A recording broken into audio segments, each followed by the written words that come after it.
Aduh. Padi.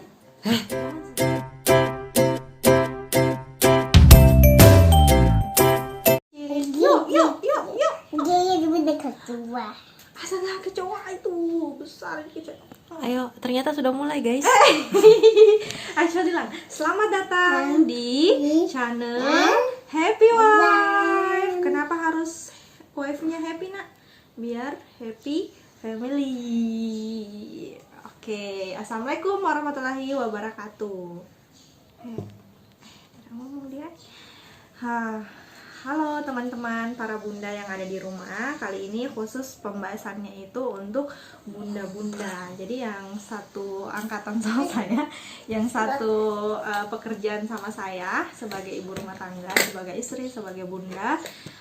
Semoga ini bermanfaat ya. Kali ini saya ingin sharing tentang bagaimana mengatasi anak trouble 2. Itu bagaimana mengatasi tantrum pada anak usia 2 tahun.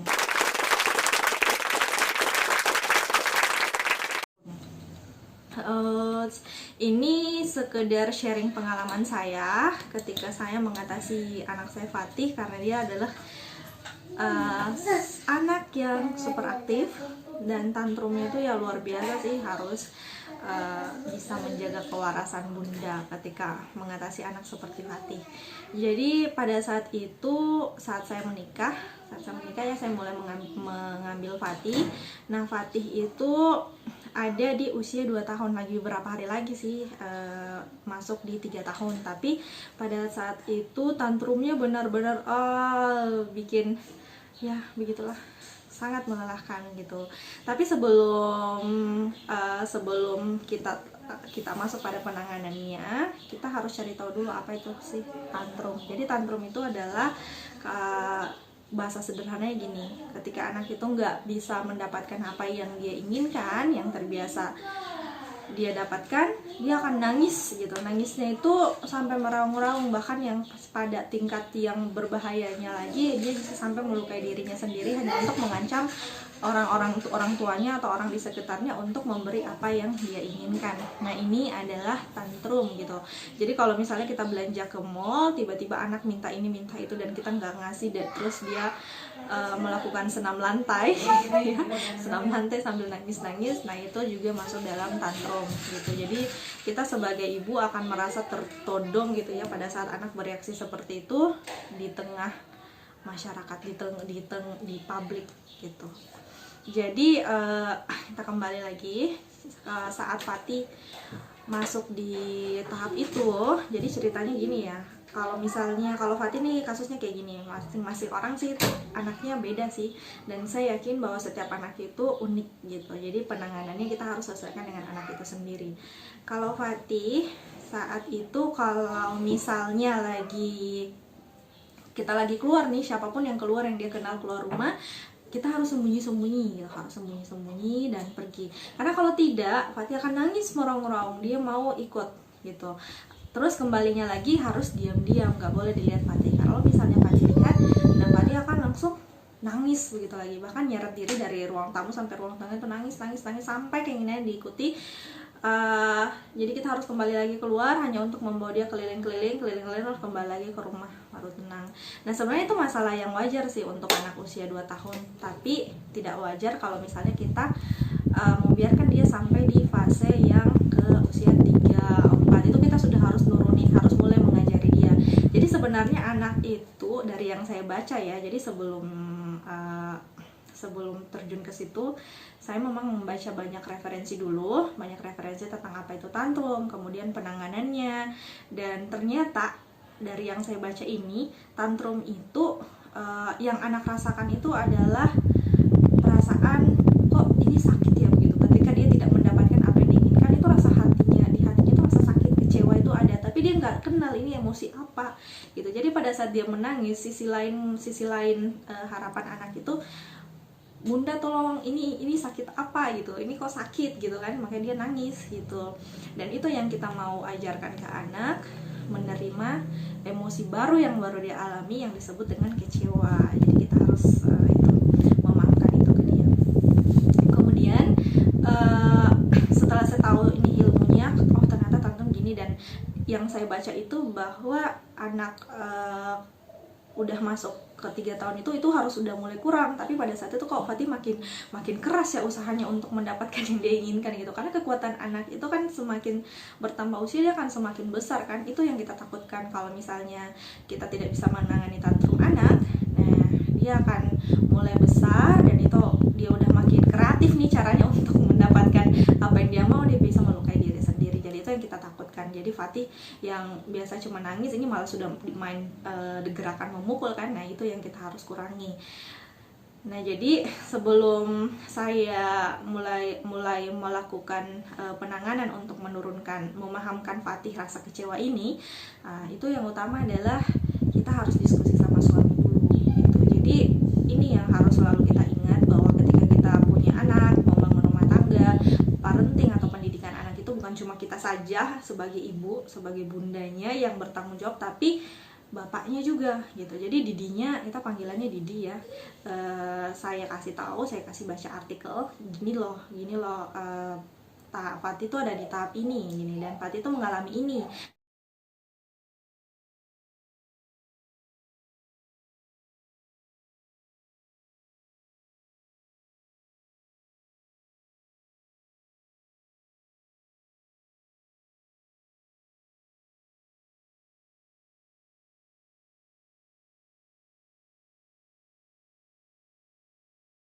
Dan ternyata penanganannya bisa kayak gini gitu, dan dia paham gitu. Oke, kalau begitu saya sarankan sama kamu saat itu ya. Saat itu kita lagi ada di Jombang yang menghadiri pernikahan. Nah kita mulai diskusi sebelum tidur, itu biasa kami diskusi berdua. Udahlah di situ kita mulai memetakan gitu. Kemudian kita merumuskan solusi apa, bagaimana cara kita menangani Fatih gitu. Jadi kita kompak dulu nih, 2 orangnya, saya dan Didinya udah kompak. Nah mulailah. Jadi pada saat itu kita mau menuju ke Tebu Ireng, pesantren Tebu Ireng ya. Pada saat itu kan ibu mau ketemu mbahnya ibu, itu mertua saya. Jadi pada saat kita di perjalanan, karena ini ipar saya mau nikah dan lupa fotokopi KTP untuk saksi, jadi kita disuruh singgah dulu untuk fotokopi KTP. Jadi pada saat fotokopi KTP, karena kita terburu-buru nih harus ke Tebu Ireng juga, jadi kata Didinya, cepat yang kalau bisa fotokopinya cepat. Jadi saya langsung turun dan saya meninggalkan Fatih di mobil dan dia mengamuk. Itu sangat mengamuk ya, nangis, dan saya cepat-cepat fotokopi 1 lembar, terus masuk lagi. Saya kaget lihat di dalam mobil udah penuh air mata, itu udah nangis, tenangin dashboard. Dia cuma bilang mau ikut gitu. Dan itu Fatih dalam kondisi dia udah mulai panjang ya, udah mulai besar gitu, jadi badannya udah mulai berat, karena saat itu udah lagi berapa hari dia udah masuk 3 tahun. Jadi saya duduk, dan saat itu ada mertua saya di belakang.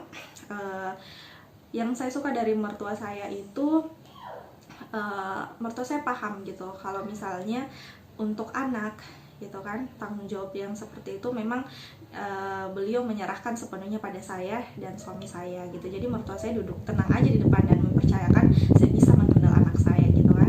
Jadi pada saat kita mulai jalan di mobilnya, udah Fatih meraung itu dashboard habis ditendang lah sama Fatih. Ditendang, dan kemudian saya cuma bisa meluk dari belakang, kemudian membacakan istighfar. Ya udah kita bersabar saja. Jadi itu mobil, dan Fatih itu kalau nangis keras sekali. Jadi di dalam mobil tuh hanya suara tangisan saja dia, dan itu sepanjang perjalanan kita hampir 20 menit gitu, dan pada saat yang kami masih bisa tahan ya, Didinya masih bisa tahan dan tangisannya dia, saya juga masih bisa bertahan. Saya nggak akan turun untuk mengikuti kemauannya gitu. Walaupun biasa kan penanganan yang dikasih ke Fatih sebelumnya itu, kalau misalnya ada yang dia mau biar dia berhenti nangis, nah kita turun. Padahal ternyata dalam parenting itu salah gitu. Kita salah memberi itu, karena jika anak selalu kita berikan apa yang dia mau pada saat dia sudah mulai tantrum seperti itu akan dianggap sebagai senjata bagi anak untuk mendapatkan keinginannya, dan itu akan berulang gitu, dan ini tidak akan selesai dan bisa sampai pada tahap tantrum yang lebih parah ya, yang ditakutkan oleh para ibu itu kalau dia melukai diri sendiri. Jadi kita berusaha, ini pertama kalinya kami tidak mengikuti apa yang dia inginkan gitu. Kita tidak turun, pokoknya kita tidak akan turun dari mobil hanya untuk membawa dia keluar kemudian masuk lagi, tidak akan seperti itu. Jadi sepanjang mobil jalan ya udahlah, saya cuma bisa istighfar itu, ngelus-ngelus dada anak supaya dia tenang, tapi itu dashboard ditenang-tenangin terus sama Fatinya dan Didinya. Pada saat itu memang sih ibu sempat bilang, ada kasih turun aja deh, karena ibu udah nggak tahan ya, saking tantrum anak saya itu seperti itu, udah kasih turun aja. Tapi Didi itu yang saya bilang, kalau misalnya kita kerja sama suami, ketika mulai kita hampir ingin menyerah, ketika kita hampir ingin menyerah, ada suami yang mendukung. Jadi suami bilang, kembali mengingatkan kalau udah Bu, Irna yang akan selesaikan gitu. Jadi saya pun mendapat dukungan kembali kan, jadi saya semakin yakin kalau satu kali ini akan menjadi pelajaran buat Fatih kayak gitu kan. Kalau apapun dia mulai harus terima apa kecewa, karena saya saat itu ingin ngajarin dia tentang kekecewaan yang dia dapatkan kan. Jadi mulai perjalanan yang saya baca itu, anak-anak biasa nangis 15-20 menit itu mereka udah kelelahan gitu. Intinya orang nggak akan mati karena nangis gitu kan. Apalagi tantrum ini kan. Jadi ini masalah kesabaran sih, dan memang kita orang tua untuk menghadapi anak yang tantrum, maksudnya untuk menurunkan, mengajari dia rasa kecewa itu kita memang harus tega gitu. Tapi itu demi kebaikan anak, itu yang harus kita ingat. Jadi yang penting pada saat dia tantrum, kita mengamankan segala lingkungan dia, tidak ada benda-benda tajam, tidak ada sesuatu yang melukai dia. Jadi saat itu saya megangin tangannya, cuma kakinya aja nendangin dashboard gitu kan. Tapi kalau misalnya kakinya keras nendangin dashboard tuh saya tahan lagi. Nah itulah yang bisa kita lakukan pada saat anak tantrum jika belum berhenti nangis ya, mengamankan dia dari sesuatu yang bisa melukai dirinya. Dan itu sampai sekitar 15 menit hampir 20 menit lah dia nangis, saking anak saya itu punya energi yang banyak.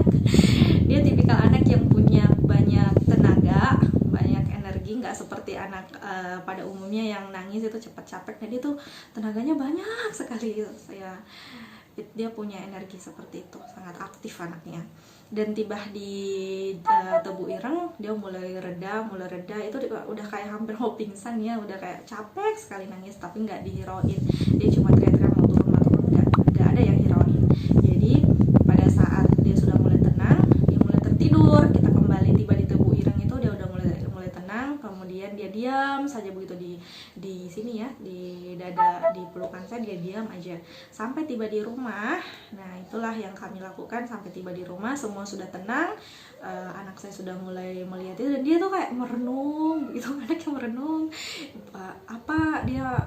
dia mulai kayak memikirkan sesuatu gitu. Jadi anaknya tuh kita mulai dudukan di tempat tidur, saya dan suami itu kompak mulai berbicara. Kita mulai mengajari dia bahwa sikap seperti itu Bunda sama Didi tidak suka itu kalau Fatih seperti itu caranya. Kalau misalnya Fatih menginginkan sesuatu, bicara yang jelas gitu kan, tanpa harus menangis gitu. Dan kalau misalnya itu tidak kita bisa kabulkan, itu Fatih harus menerima, itu namanya kecewa gitu, sabar. Nah kita mulai memberi pengertian ke dia, dan dia cuma diam dan sedikit-sedikit ngangguk begitu. Nah udah dikasih tidur sambil kembali kita dekati, kita memberikan kasih sayang kepadanya. Dan itu mulai, dan esok hari lagi itu tantrumnya udah mulai reda, yang biasanya sampai berapa menit begitu. Dia emang masih nangis, tapi nangisnya tuh udah nggak maksa sekali gitu sampai harus meraung-raung parah, udah nggak seperti itu lagi, udah bisa terkontrol lah. Maksudnya dia udah menyadari kalau itu sia-sia gitu, itu bukan lagi senjata yang dia bisa gunakan untuk mengikuti apa yang dia inginkan, apalagi untuk hal-hal yang sebenarnya itu nggak perlu dikabulkan gitu. Jadi orang tua itu jangan membiasakan untuk mengabulkan semua apa yang diinginkan anak. Kita juga harus mempertimbangkan. Dan anak-anak itu pada usia golden age awalnya itu memang kita harus mengangkat tentang emosi. Itu yang saya pelajari ya sebagai ibu, karena walaupun saya tidak punya background psikolog, background dokter gitu ya, yang paham tentang anak, tapi sebagai ibu ilmu parenting itu bisa kita akses dimanapun. Jadi itu cara saya dan suami menangani Fatih hingga sekarang, dan itu masuk 3 tahun itu sekarang udah enggak seperti itu. Jadi kalau misalnya dia menginginkan sesuatu, kita lebih mudah dalam memberitahukan gini, seperti ini nak, bisa ambil, atau misalnya boleh tapi tunggu Fatih agak besar dulu. Bahasa-bahasa yang seperti itulah yang kita coba pahamkan ke dia untuk menerima bahwa apa yang dia inginkan itu bisa saja tertolak gitu kan, dan dia harus menerima perasaan kecewa. Jadi itu ya datang. Cian. Jadi ini Fatih usianya sudah berapa tahun nak? 3 tahun. Dia usianya 3 tahun dan sangat kreatif dan juga aktif. Ya, itu saja ya yang saya bisa sampaikan bagaimana saya menangani anak usia trouble 2. Jadi untuk para bunda yang di rumah yang punya anak laki-laki usia 2 tahun, ya tetap menjaga kewarasan dan harus kompak dengan suaminya dalam menangani anak. Begitu. Ya, dan ketika kita mulai berikhtiar nih, kita juga harus dikuatkan dengan doa gitu. Jadi tetap doakan anak. Tetap doakan anak kita agar menjadi anak yang soleh, yang penurut dan berbakti kepada kedua orang tuanya gitu. Kamu bener nggak bisa lihat kamera? Ini karena ada cerminnya di depan, jadi dia bercermin terus. Demi apa ya kita pasang cermin di depan? Ya itu saja yang bisa kami sampaikan. Semoga ini bermanfaat. Masing-masing kita punya cara sendiri menangani anak, tapi itu yang harus kita paham. Yang sama-sama kita paham, usia 2 tahun itu adalah usia anak mulai mengetes lingkungannya. Jadi pada dasarnya mereka mengetes lingkungannya, apa yang boleh dan apa yang tidak boleh gitu. Dan bagaimana hati mereka menerima itu tergantung cara kita menangani mereka gitu. Jadi itu saja. Semoga para bunda di rumah senang dengan penyampaian, dengan sharing saya dalam mengatasi anak saya yang usia 2 tahun. Ya semoga itu bermanfaat. Jadi see you next in video. Jangan lupa ya subscribe dan like. Subscribe ya dan like. Assalamualaikum warahmatullahi wabarakatuh. Selesai? Selesai? Selesai nih kah? Selesai nih? Bunyi selesai? Iya selesai.